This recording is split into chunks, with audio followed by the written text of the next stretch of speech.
Public sector unions are set to clash with the government. Unions representing teachers and nurses, police officers and other workers in public service are asking for a 10% salary increase. For more on this, I'm joined by Reuben Maleka, the Assistant General Manager at Public Servants Association.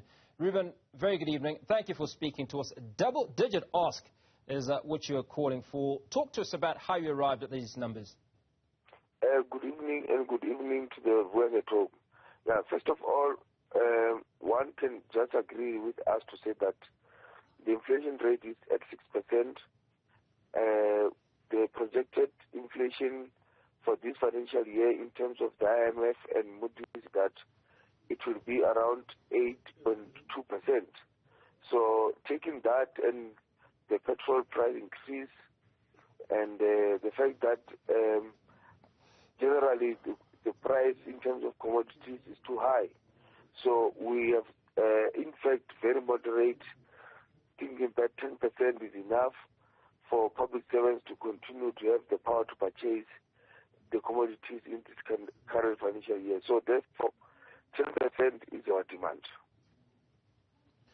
Well, almost 2 years ago, Reuben, government reneged on assurances that it had given that it would on agreement to an increase. Do you expect government to now agree to this 10% increase? Yes, of course. It is unfortunate that we found ourselves where government reneged from Resolution 1 of 2018, claiming that they have not complied with the necessary regulations 78 and 79 and provision of Constitution Section 213 and 215. That requires that government must consult with Treasury to obtain mandate before negotiations. In this current financial year, we have demanded that before government even respond to the demand, they must show us proof that Treasury agrees on the mandate to negotiate with unions in the PSEPC. So we are ready. We expect that Treasury will also give that particular provision to DPSA that they have mandate to negotiate with us in the PSEPC. Well, Treasury has only budgeted 20 billion rand for any increases over the next financial year, and what you are asking for technically is an extra 40 billion. Where do you think that money will come from, if government has it at all? Look, first of all, we agreed that the money budgeted for 2020, which was about 8 billion, should still be available. The second part is that we're talking about a situation where the only thing that people can criticize is the public service. But they forget that when you talk about public pairs, it includes the ministers, parastatals, entities.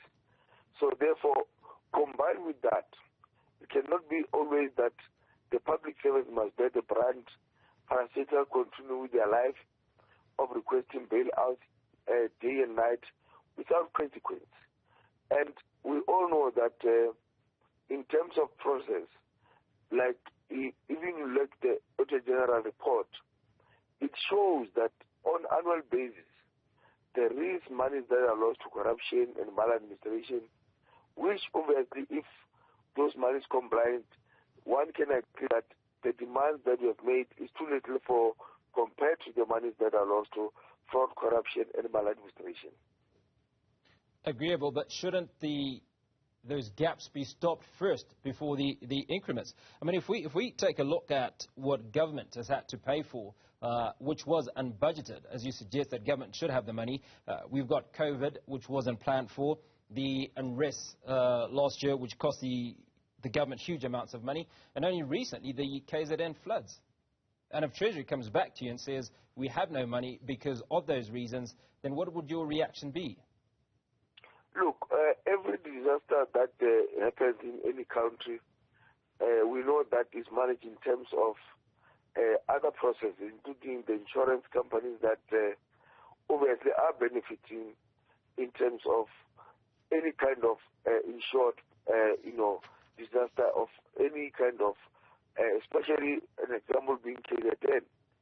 So we take it that despite that government will spend money in terms of restoring infrastructure within the affected areas, it cannot be true that, in fact, the whole monies of the state will be spent to restore infrastructure in KZN.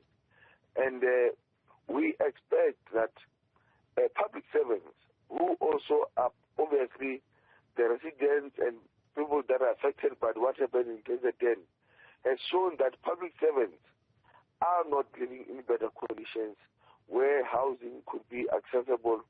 And some of them, as we speak, they don't even have housing after what happened in KZN.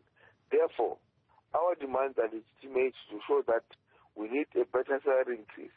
We need a better housing allowance so that public servants, whenever this kind of disasters will take place, will find themselves in a better position where they will not reel from the natural disasters.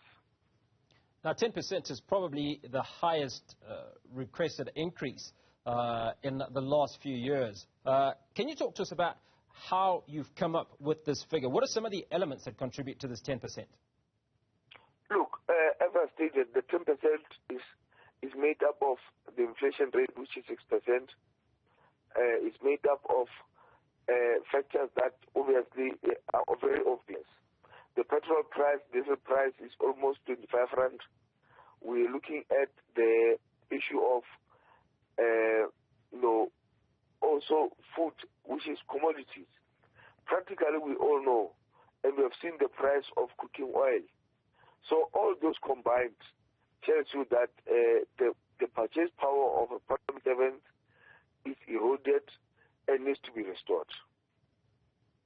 Now, Treasury is adamant that it will not pay, in fact, that is budgeted 20 billion and is not prepared to pay any more than that. How will you deal with this situation if you reach a deadlock, which is, for all intents and purposes, a great likelihood? Look, Labour has got power. Members are angry.